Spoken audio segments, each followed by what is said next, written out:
పరిశుద్ధుడైన యేసుక్రీస్తు నామమున మీ అందరికీ శుభోదయం. నేటి యొక్క వాగ్దానము యెషయా గ్రంథము 35వ అధ్యాయం 3వ వచనం. సరైన చేతులను బలపరచుడి, త్రొట్టెలు మోకాలను దృఢపరచుడి. ప్రవక్త అయిన యెషయా ద్వారా యూదా ప్రజలు వారి బబులోను చెరకు వెళ్ళక ముందు ఎంతో శ్రేష్టమైన మాటలు వారికి తెలియజేశారు.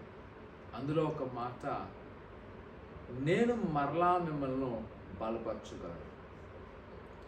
యూదా ప్రజలు వారు దైవాశీర్వాదం పొందుకొని దేవుని యొక్క మార్గాన్ని విడిచిపెట్టి వారి ఇష్టానుసారంగా ఉన్న కాలంలో దేవుడు వారికి హెచ్చరిస్తున్నాడు, నా ప్రజలారా తిరిగి నా ఎత్తుకు రండి.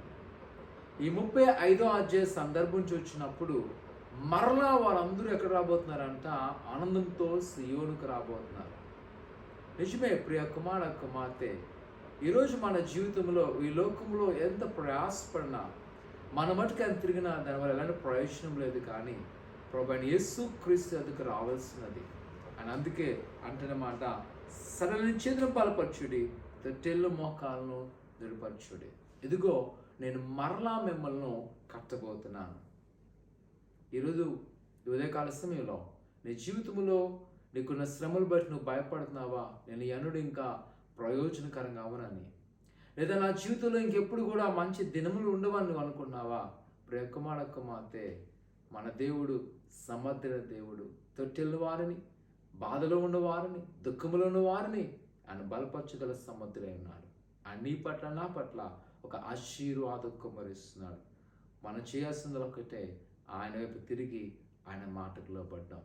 ఈరోజు ఈ లోకాన్ని చూడక, ఈ లోక మనుషులను చూడక ప్రభువైన యేసు వైపు తిరుగు, ఆయన్ని ఆశీర్వదిస్తున్నాడు. ప్రార్థన చేసుకుందాం. పరిశుద్ధులైన దేవా, నీ కొందాలు నీ బిడ్డలైన వారు మీరు జ్ఞాపకం చేసుకోండి. నీ దీవెన నీ ఆశీర్వాదంతో నింపండి. ఇగో వారి పట్ల మీరు ఎలాంటి అయితే చిత్తము కలుగున్నారో ఆయన వారు సంపూర్ణంగా వాటిని పొందుకుంటకు సహాయం దయచేయమని, వారికి ప్రతి బలహీనతను విడుదల చేయండి. నీ కృపాక్షమలతో నింపి ఆశీర్వదింపచేసి ఫలింపచేయమని యేసు నామమున తండ్రి, ఆమేన్. ఆయన నమ్ముకుంచండి, ఆయన మీద ఆధారపడండి. ప్రభువు మిమ్మల్ని దీవించును గాక. ఆమేన్.